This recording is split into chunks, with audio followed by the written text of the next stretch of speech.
यदि तपाईहरूले यी व्यक्तिलाई देख्नुभयो भने कसै गरी हामीलाई सम्पर्क गर्न नभुल्नुहोला। उहाँको नाम हो देवीचन्द्र बोहरा। उहाँ चाहिँ जुम्लाबाट हुनुहुन्छ भने विशेष गरेर उहाँ चाहिँ चितवनको भण्डारामा काम गर्दै आउँदै गर्दाखेरिको समयमा घरको केही सान्तिना घर झगडाको कारणले गर्दा एकैपटकमा हराइसकेपछि आफ्नो श्रीमती र सानो बच्चा आजको समयमा उहाँको खोजी कार्य गर्नका लागि हामीसँग आउनुभएको छ। तर तैपनि आजको समयमा खाउँ खाउँ लाउँ लाउँ भएका एउटा सानो बच्चा आफ्नो श्रीमती जीवनसाथीलाई बिचैमा छोडेर हिँडेको देवीचन्द्र बोहरालाई खोजी कार्य गर्नका लागि सम्पूर्ण नेपालीहरूले सहयोग गरिदिनुहुन अनुरोध गर्दै यो भिडियोलाई सुरुवात गर्न चाहन्छु।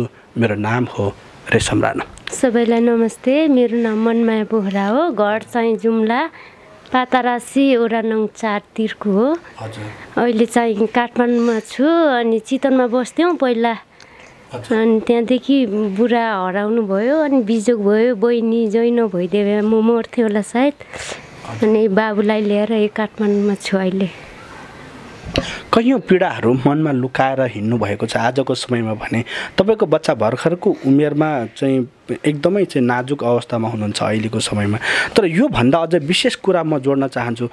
वास्तवमा तपाईँको हस्बेन्ड चाहिँ घरबाट निस्किँदाखेरि के भनेर निस्किनु भएको थियो र फेरि चाहिँ कुरा मिलेन भन्ने खालको कुरा गर्नुभएको थियो। खास के कुरा थियो? खास किन त्यस्तो भयो? त्यो बेलुकापल्टि सानो झगडा भयो। बुगुर पालेको थियौँ सानो बुगुर थियो। बुगुर पनि मऱ्यो अनि मेरो बङ्गुर भन्न खोजेको यो हातसुल लाग्यो अनि त्यसपछि त्यो बङ्गुर मऱ्यो। बिहे थियो बङ्गुर। बङ्गुर एउटा सिङ्गल मऱ्यो अनि बच्चा पनि 9-10 वटा बच्चा मऱ्यो। अनि त्यो टेन्सनले हो कि खै केले हो कि त्यही गरी हल्का झगडा भएको थियो बेलुकापल्टि। अनि बिहानपल्टि अटो बेच्न जान्छु भनेर 11 बजेतिर निस्कनु भएको। 11 बजे निस्क्यो त्यहाँदेखि आउनु भएन। उहाँले केही त्यस्तो भनेर तपाईँलाई जस्तो अब म आउँदिनँ अब यस्तो भएन। त्यस्तो एकैपटकमा जानुभयो। अहिले सुरुवातमै हजुर म तपाईँले पहिले सुरुवातमै म के भन्न चाहन्छु, तपाईँको हस्बेन्डलाई चाहिँ अहिले सुरुवातमै के भन्न चाहनुहुन्छ? जस्तै भन्न खोजेको अहिले तपाईँहरू खोजी कार्यकै लागि आउनु भएको हो नि, होइन र? के भन्न चाहनुहुन्छ अहिले चाहिँ तपाईँको मनमा रहेको पीडा चाहिँ एकपटक भनिदिनु न उहाँलाई। अहिले त जहाँ भए पनि देवचन आउनु है। देवचन बच्चाको लागि भए पनि बच्चाले गरे मलाई। जहाँ भए पनि जसले देखे पनि कन्टेन्ट गरिदिनु होला। ए बच्चाको लागि भए पनि म देवचनलाई म गर्नेछु। जहाँ भए पनि आउनु देवचनले बच्चाको मुख हेरेर पनि भन्न चाहन्छु। तपाईँले चाहिँ के भन्न चाहनुहुन्छ तपाईँको बुवाको लागि? आउ ड्याडी डक्टर भए पनि आउनु। बुवाको याद आउँछ कि आउँदैन? आउँछ हो। कतिको माया गर्नुहुन्थ्यो बुवाले? धेरै माया गर्नुहुन्थ्यो। ड्याडी तपाईँ पनि आउनु। मम्मी रुन्छ। मम्मीलाई धेरैचोटि रुनुभयो। तर जहाँ भए पनि आउनु ड्याडी। तपाईँहरू प्रेम विवाह गर्नु? प्रेम विवाह। यसरी बोल्दाखेरि कतिको धेरै मायाका कुराहरू गर्नुहुन्थ्यो उहाँले? माया त त्यतिकै हो। खै के छोरी जानुभएको यस्तो त जिन्दगीभरि नहोला सोच्याउँ खोइ। जस्तै तपाईँसँग गर्ने बिहेभियर चाहिँ कतिको फरक गर्नुहुन्थ्यो उहाँले चाहिँ भन्न खोजेको? पहिला त एकदम राम्रो थियो जब चितवन बस्नुभयो एक्लै। अनि त्यहाँबाट ऋण पनि धेरै लाग्यो। लाउनु भएछ। म उति घरमा बसेँ अनि फेरि यता आइजा भन्नुभयो। पहिला तपाईँ जुम्ला बस्नु? जुम्ला बस्थेँ म। 6 महिनासम्म यति चितवनमा बस्नुभयो। अनि ऋण पनि धेरै सबैसँग मागेर लाउनु भएछ। त्यो ऋणले गर्दा जानुभयो कि जस्तो लाग्छ मलाई। कति ऋण छ र तपाईँको? ल भन्नुहोस् त। 5-6 लाख जति लाउनु भएको रहेछ। मलाई थाहा छैन फेरि लगाएको। न त हाम्रो लागि त ठुलै कुरा हो तर तैपनि त्यतिको लागि त त्यसरी त नजानु पर्ने भन्ने कुरा चाहिँ मेरो के। खोइ बेलुकापल्टि आएपछि अब म उति कति जान्छु अनि भन्नुहुन्थ्यो। जिन्दगीभरि सँगै साथ दिन्छु भनेर लिएर आएको एउटा श्रीमतीलाई तपाईँले बिचैमा छोडेर जानुभयो यो सबैभन्दा गलत कुरा हो। भलाइ हो हुनसक्छ तपाईँको केही हकमा ऋण त लाग्छ नै। जो कोही मान्छेलाई यो संसारमा ऋण नभएको मान्छे को होला र? यो संसारको सबैभन्दा धनी मान्छेले पनि ऋण लिएर आफ्नो व्यापार र व्यवसाय गरिरहेको छ। त्यति सानो कुराको लागि तपाईँले ठुलो एउटा इस्युज बनाएर तपाईँले छोडेर चाहिँ किन जानुभयो? सबैभन्दा पहिलो प्रश्न तपाईँलाई यहाँ म तपाईँलाई थोरै मात्रै भन्न चाहन्छु। दुःख सुखमा हाँस्दै जिउन सिकाउने पो आफ्नो, चामल हुँदाहुँदै पिठो बिकाउने पो आफ्नो। जिन्दगीको यात्राबीच हजार भेटिन्छन्, जीवनभरलाई सँगै साथ टिकाउने पो आफ्नो, अनि जीवनभरलाई सँगै साथ टिकाउने पो आफ्नो। तपाईँले जीवनभरि सँगै साथ दिन्छु भनेर लिएर आएको श्रीमतीलाई बिचैमा छोड्दाखेरिको समयमा, आजको समयमा तपाईँ चाहिँ कहाँ लुकेर बस्नुभएको छ? यदि तपाईँ साँच्चै नै कतै बस्नुभएको छ भने प्लिज जसरी भए पनि आउनु। किनभने आजको समयमा तपाईँको बच्चा, एउटा चाहिँ सानो बच्चा लौ खाउँ खाउँ भनेर बसेको बच्चा आजको समयमा तपाईँकै प्रतीक्षामा बसिरहेको छ भने अझै तपाईँको श्रीमती त आजको समयमा तपाईँको प्रतीक्षाले नै दिनरात रोएर बसिराख्नु भएको छ। मैले यति मात्र किन यो कुरा किन भनिरहेको छु थाहा छ? 8औं महिनासम्म पनि तपाईँको प्रतीक्षामा बसिराख्ने एउटा श्रीमती तपाईँलाई खोजी कार्य गर्नका लागि कहाँसम्म भौतारिनु भएको रहेनछ।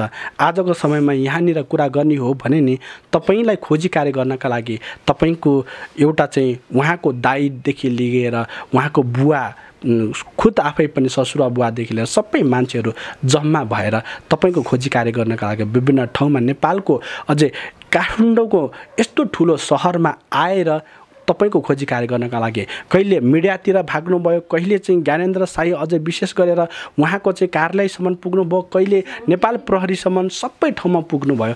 आजको समयमा त्यति धेरै तपाईँको लागि दुःख गरेर बसिराख्नु भएको छ भने प्लिज यदि तपाईँले यो भिडियो हेरिराख्नु भएको छ भने पक्कै पनि आउनुहोला।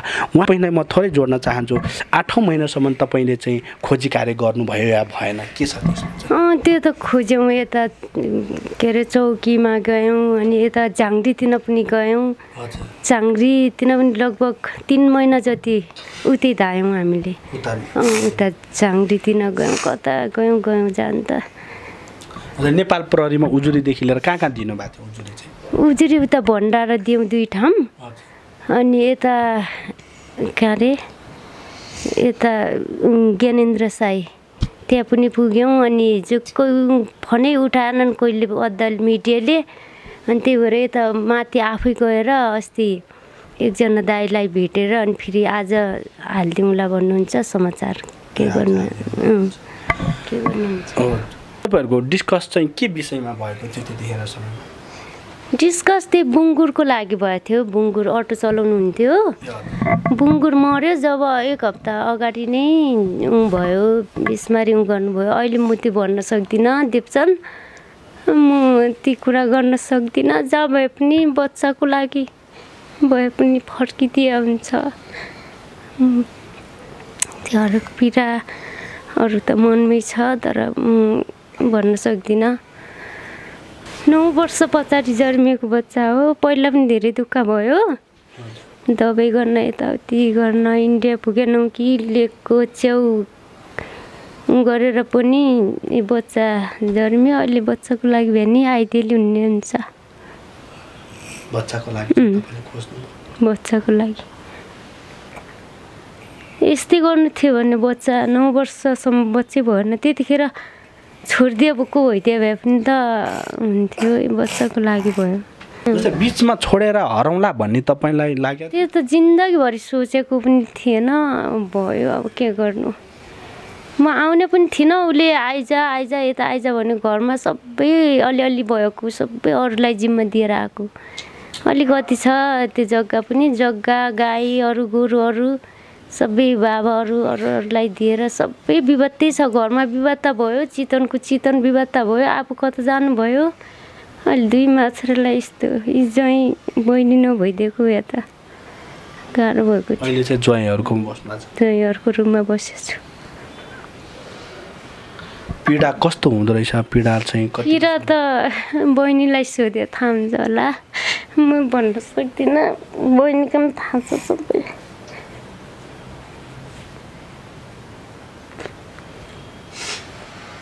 त बहिनी दिन्न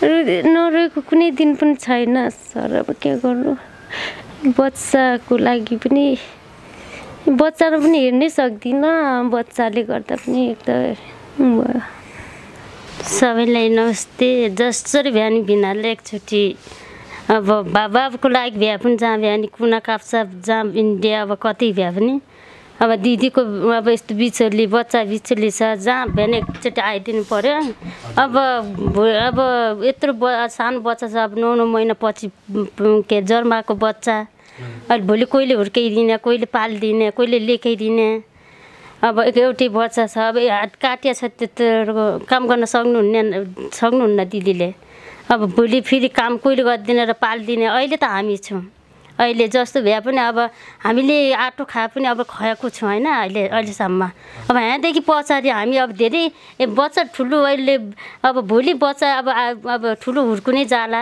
ठुलो कलेज पढ्दै जाला त्यतिसम्म त हामी सक्दैन अब सक्नुहुन्न अब 2 छन् मेरो बच्चा पनि अब आफ्नो बच्चालाई पनि पाल्नु पर्यो खुवाउनु पर्यो अब हामी पनि यहाँ काठमाडौँमा बसेको छु भाडा तिरेको छु अब आफ्नै घर भए त अब दिदीलाई पनि अब बच्चालाई पनि जस्तो भए नि हामी पालिहाल्छौँ हेरिहाल्छौँ अब हामी पनि अब अलिकति व्यवसाय गरी खाने मान्छौँ अब त्यो भएर भाडा बस जहाँ भए पनि अब बच्चाको लागि पनि भिना आइदिनु पर्यो र बच्चा स्याहार्नु पर्यो दिदीलाई बत्ती नमाने पनि बच्चालाई हेरिदिनु पर्यो म चाहन्छु कतिको रुनुहुन्छ के गर्नुहुन्छ कतिको यादहरू गर्नु दिदी त धेरै रुनुहुन्छ अहिले 8-9 महिना भइसक्यो रुवाको रहेछ रात पनि रुन्छन् दिन पनि रुवाको रहे अहिले कहिले आँसु त्यो कहिले आँखा ओपन गर्नुहुन्न के कति सम्झाउँछ हामीले नरो भोलि पछि कहिले अब जहाँ भए पनि एकचोटि त अब आउँछन् भिना जसरी भए नि नरोइदेऊ भन्छ जति भए पनि धेरै पीडा छ पीडा त रोगको रोइ गर्नुहुन्छ 8-9 महिना भइसक्यो अनि बच्चा पनि त्यस्तै ड्याडी भन्नुहुन्छ हाम्रो ड्याडीलाई खोजिदेऊ मिडियामा जाइदेऊ भन्छ बाबुले अब त्यो भएर अब हामीले पनि धेरै ठाउँ अब मिडिया अब फोन गऱ्यौँ अब त्यतिले फोन पनि उठाइदिएन त्यसपछि बस पार्क खोज्न गयौँ अनि बस पार्क खोजेर पनि यता मिडिया समाचारमा हाल्छु त्यति मिडिया पनि होइन भनेर उता बालाजुग गयौँ हिजो बालाजुगले अनि अब आज हिजो हालिदिन्छु भनेर हालिदिएन समाचार अब आज हाल्छ होला समाचारमा अब आज त्यस्तै अब दिदीको पीडा देख्दाखेरि कस्तो लाग्छ तपाईँलाई दिदीको पीडा देख्दाखेरि त कस्तो अब आफै नै यस्तो पीडा परे जस्तो भयो के साह्रै अब दिदी रुनुहुन्छ अनि हामी रुन मन लाग्छ साह्रै पीडा छ के गर्ने अब जहाँ भए नि अब बिना चाहिँ एकचोटि आइदिनु पर्यो बाबुलाई जसरी भए नि अब बाबुको मुख हेरेर पनि अब आएर बच्चालाई पाल्ले र पढे अरू पाउनु पाल्ले अब हामीसँग बसे पनि त बच्चाले हेरिदिनु पर्यो पढाइदिने लेखिदिने गरिदिनु पर्यो त्यही भन्न चाहन्छु म पहिले घरैबाट नआउनु पर्ने रहेछ घरबाट आए बेकार भयो बच्चा न पढाउँला उतै बसौँला भन्नुभयो अनि के गर्नु बिचबाट पनि न घर जानेछु न यता आउनेछु न कता जानेछु गरी खेलिकन जानुभयो देप्छन् जहाँ भए पनि बच्चाको लागि भए पनि फर्किदिनु होला भन्न चाहन्छु म देप्छनलाई राम्रै गरे होला सोच्यौँ देप्छन् अब के गर्ने देप्छन् छट्टी तपाईँसँग के कुरामा चाहिँ गुनासो हो किन यति साह्रै लुकेर हिँड्नुपर्ने किन यति साह्रै चाहिँ हराउनु पर्ने भन्ने कुरा चाहिँ मेरो खोइ अब त्यो के गरी जानुभयो थाहै भएन जस्तै उहाँको दाजुभाइ उहाँको चाहिँ भनौँ न घरतिरको फ्यामिलीहरूसँग कुनै कन्ट्याक्टमा छैनन् कोहीसँग पनि कन्ट्याक्ट जुन दिन गएको थिएँ त्यो दिनदेखि छैनन् कन्ट्याक्टमा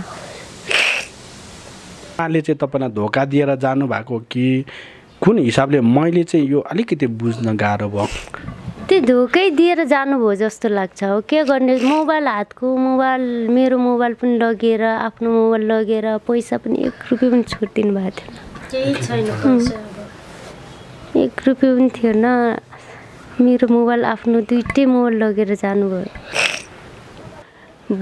दिनको 11 बजेतिर जानुभयो अटो बेच्न जान्छु भनेर जानुभएको अनि त्यो रातभरि भोलपल्ट बिहान फोन हान्नुभयो फेरि उता पुलिसका अगाडि पनि म इन्डियातिर जान्छु इन्डिया जान सक्छु जहाँ जान पनि सक्छु भन्नुहुन्थ्यो इन्डिया पुलिससँग कुरा गर्दाखेरि पनि पुलिसका अगाडि पनि आफैले पुलिसले बोलाएर ल्याउनु भयो आफैले घरमा आफैले पुलिसले आफैले पुलिस बोलाएर अनि आफू भाग्नुभयो भाग्नुभयो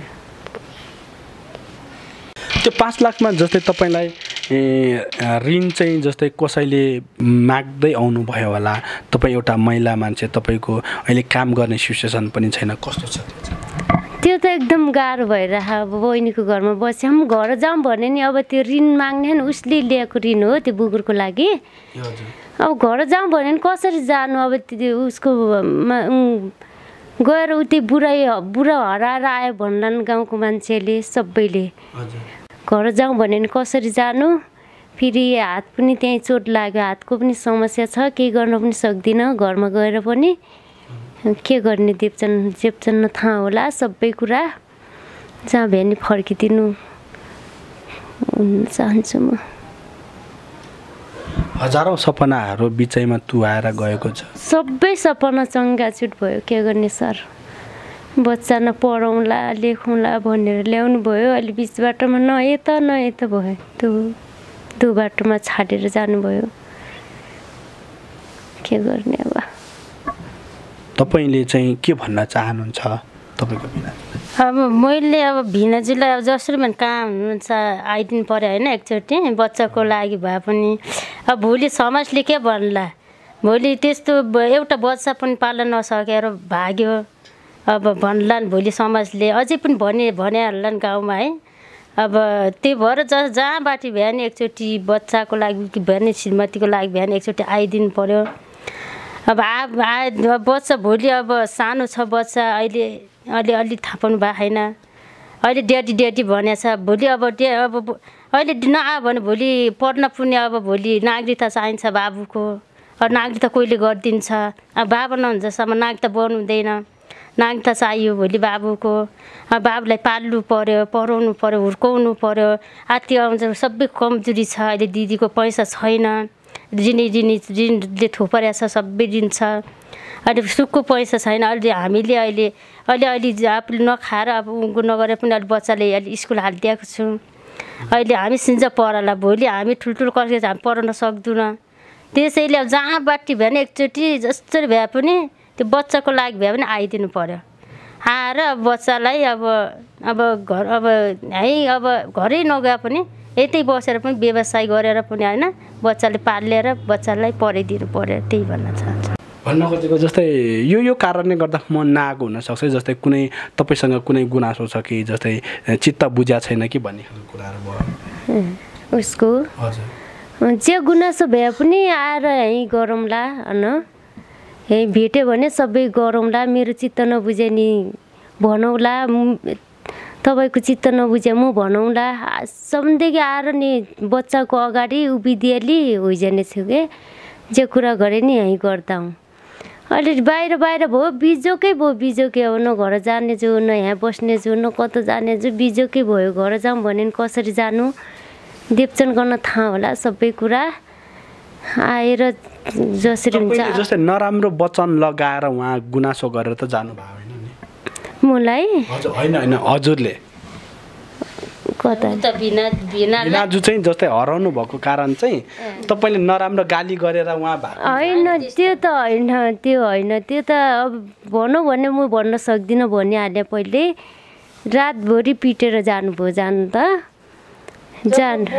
बुगुर मर्यो टेन्सन भएर राति आउने रक्सी खाने गरेर जानुभयो तपाईँले भलाइ आजको समयमा तपाईँले सोचिराख्नु भएको छ मैले छोडेर हिँडेँ मेरो जिन्दगी म आफ्नै तरिकाबाट हिँडिरहेको छु भन्ने सोच्नु भएको छ होला तर तपाईँको श्रीमतीले आजको समयमा पनि 8औं महिनामा पनि आँसु नै आँसु लिएर हिँड्नु भएको छ यो पीडालाई तपाईँले पक्कै पनि सम्झिनुपर्छ नै हिजोको समयमा तपाईँसँग भएका केही गल्तीहरू होलान् हो म मान्दछु तपाईँको श्रीमतीसँग केही गुनासो छ भने प्लिज बरु भन्नुहोस् मसँग सर म उहाँसँग म बरु टेबल टक कुरा गरेर म चाहिँ बल्ल मिल्ने नमिल्ने कुरा म त्यतिखेरको समयमा कुरा गर्न चाहन्छु भन्नुहोस् म कुरा गर्न आउन तयार छु एनी टाइम एनीवेयर जहाँसुकै जुनसुकै ठाउँमा भए पनि चाहे तपाईँ नेपालमा होस् चाहे विदेशमा किन नहोस् चाहे इन्डिया जुनसुकै देशमा भएको भए पनि म कुरा गर्न चाहन्छु सर भन्नुहोस् म त्यो ठाउँमा आएर म तपाईँसँग कुरा गर्न तयार छु त्यही भएर म एउटै मात्रै भए पनि म रिक्वेस्ट गर्न चाहन्छु तपाईँको श्रीमतीसँग तपाईँसँग गुनासो होला तपाईँसँग थाँतीका थाँती होला नि तपाईँलाई रिस उठ्नुको कारणहरू होला बरु चित्त बुझेको छैन भने भन्नुहोस् तपाईँको श्रीमतीको गल्ती छ भने मलाई भन्नुहोस् बरु के चाहिँ तपाईँलाई के कुरामा चित्त बुझेन तर एकपटक प्लिज जसरी भए पनि हामीसँग कन्ट्याक्ट गरेर हुन्छ अथवा तपाईँले डाइरेक्ट तपाईँकै श्रीमतीलाई नै तपाईँले कन्ट्याक्ट गरेर आउनुहुन्छ भने पनि इट्स ओके तर तैपनि आउन चाहिँ पक्कै पनि प्लिज आउनु होला हाम्रो नम्बर तपाईँलाई हाम्रो यो भिडियोको स्क्रिनमा राखिदिनेछौँ तपाईँले कन्ट्याक्ट गरेर एनी टाइम तपाईँले त्यहाँनिर वाट्सएप इमो र फेसबुक रेशम राणा अझै तपाईँलाई त्यहाँनिर गाह्रो छ भने ओर्लिङ च्यानलमा तपाईँलाई एउटा म्यासेज हाई मात्रै गरेर पठाइदिनु भयो भने त्यहाँ मेरो डिटेल अटोमेटिकली तपाईँलाई दिन्छ चाहे म अनलाइनमा रहोस् चाहे अफलाइनमा रहोस् तपाईँलाई त्यहाँनिर हाई मात्रै छोडिदिनु भयो भने एउटा थम मात्रै पठाउनु भयो भने त्यहाँनिर मेरो नामसहितको डिटेल र मेरो फोन नम्बर त्यहाँ आएको हुन्छ त्यो फोन नम्बरबाट तपाईँले वाट्सएप इमो लगायत सम्पूर्ण ठाउँहरूमा तपाईँले त्यहाँनिर चाहिँ खोजेर त्यहाँनिर चाहिँ मलाई जोइन गर्न सक्नुहुन्छ र कन्ट्याक्ट गर्न सक्नुहुन्छ यही भन्न चाहन्छु म उहाँहरूसँग अब लगभग यो कुरालाई अन्त्य गर्न चाहन्छु म केही कुराहरू जोड्न चाहन्छु अब जाँदै तपाईँको श्रीमानलाई के भन्न चाहनुहुन्छ पीडाहरू के छन् तपाईँको श्रीमानलाई पोख्न पर्ने भेट्दाखेरिको पीडा र अहिलेको पीडाहरू के छ पीडा त यस्तै हो देवचन जहाँ भए पनि आइदिएली हुने हो पीडा त के गर्ने दिनरात उसकै यादमा रोएको हुन्छु के गर्ने त्यसैतिर अब सबै बिजोग सम्झेर भिड चाहिँ एकचोटि अब जसरी भएर फर्किदिनु पर्यो भन्न चाहन्छु म एकपल्ट म यसमा चाहिँ गुनासोको कुराहरू के जस्तै तपाईँसँग केही गुनासो छ भने चाहिँ के भन्नुहुन्छ उहाँले जस्तै मेरो म श्रीमतीलाई नभेट्नुको जस्तै कुनै गुनासो छ भने चाहिँ के भन्नुहुन्छ तपाईँले चाहिँ अझै पनि तपाईँलाई कुनै गुनासो छ भने तपाईँलाई तपाईँको श्रीमतीप्रति कुनै गुनासो छ छोराछोरीप्रति तपाईँको गुनासो छ भने अझै पनि हामीलाई कन्ट्याक्ट गरेर यो गुनासो छ है सर भनेर तपाईँले मलाई भन्न सक्नुहुन्छ पहिला तपाईँलाई अप्ठ्यारो लागेको छ भने अझै त्यही पनि हामीलाई नै भन्नलाई अप्ठ्यारो लागेको छ भने उहाँनिर हाम्रो विष्णुजी हुनुहुन्छ उहाँलाई पनि तपाईँले फोन गरेर कन्ट्याक्ट गर्न सक्नुहुन्छ भने यहाँ तपाईँकै साली हुनुहुन्छ कमसेकम सालीलाई त भन्न सक्नुहुन्छ नि त तपाईँ हामीसँग डराउनु होला तर सालीलाई त भन्न सक्नुहुन्छ भने प्लिज जसरी भए पनि तपाईँले जसरी भए पनि कन्ट्याक्टमा आउनु होला यही भन्न चाहन्छु अनि सम्पूर्ण एउटै मात्रै यो भिडियोलाई धेरैभन्दा धेरै सेयर गर्नु होला किनभने तपाईँको एउटा सेयरले उहाँको श्रीमान भेट्न सक्नुहुन्छ त्यही नै हो सम्पूर्णलाई नमस्ते भन्न चाहन्छु